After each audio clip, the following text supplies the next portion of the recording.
Come Wander With Me, the song that sings the singer.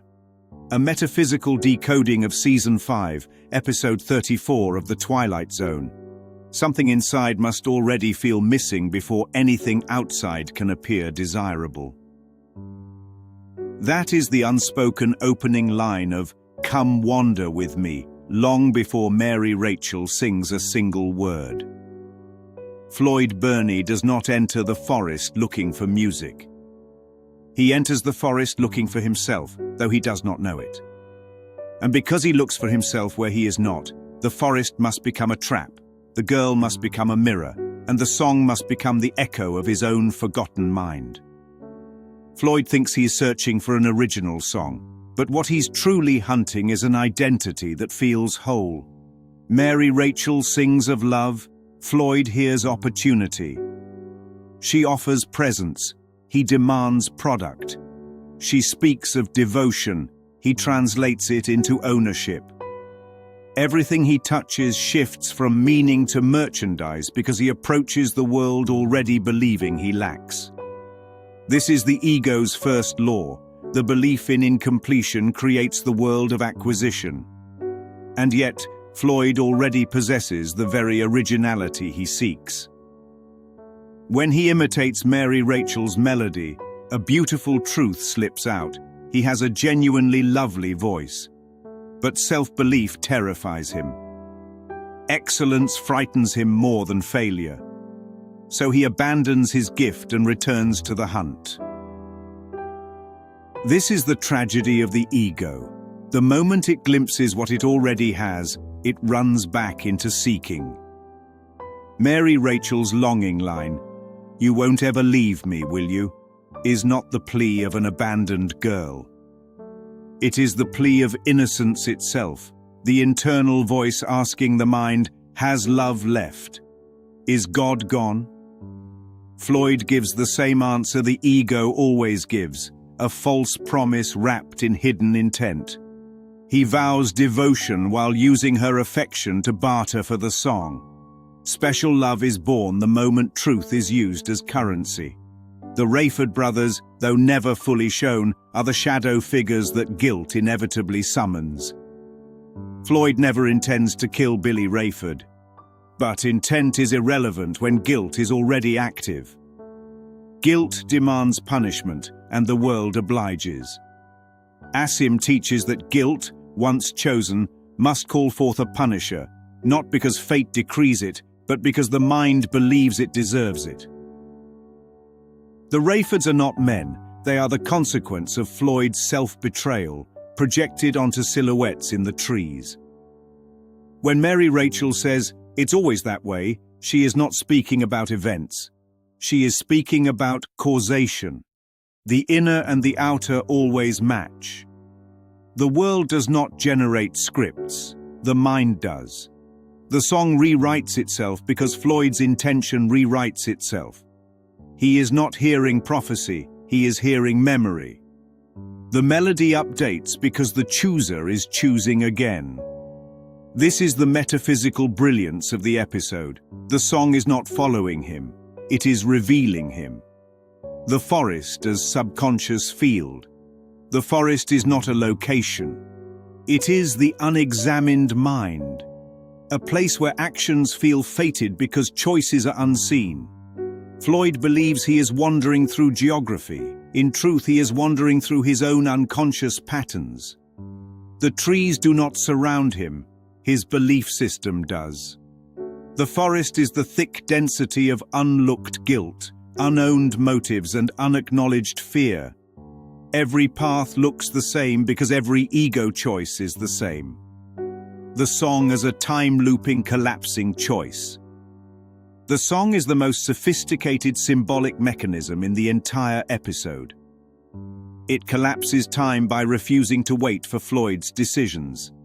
The lyrics appear before he acts, while he acts, and after he acts. This reveals a central metaphysical principle. The script is written only because the mind keeps repeating it. The song is the loop of unconscious choice, Floyd choosing the ego again and therefore replaying the same story again. The timeline collapses because Floyd never chooses differently. Mary Rachel's garment change lost innocence. Early in the episode, Mary Rachel appears in light, open clothing, a symbol of purity, devotion, and the unfallen state of mind. Later, she appears cloaked in dark fabric, drained of light, aged by sorrow. This is not punishment. This is symbolism. Innocence cannot remain radiant when the mind chooses against itself. Her dark cloak is the cost of Floyd's deception. When he uses her love to extract a benefit, her brightness dims, not because she is harmed, but because his perception can no longer see her innocence. She becomes the mourner of the loop, grieving a mind that will not wake up. Why Floyd dies under the weight of the stone he tried to steal. In the final moments, Floyd tries to return the song, to disclaim ownership, to escape responsibility. But he cannot. The song is not an object he stole, it is a choice he made.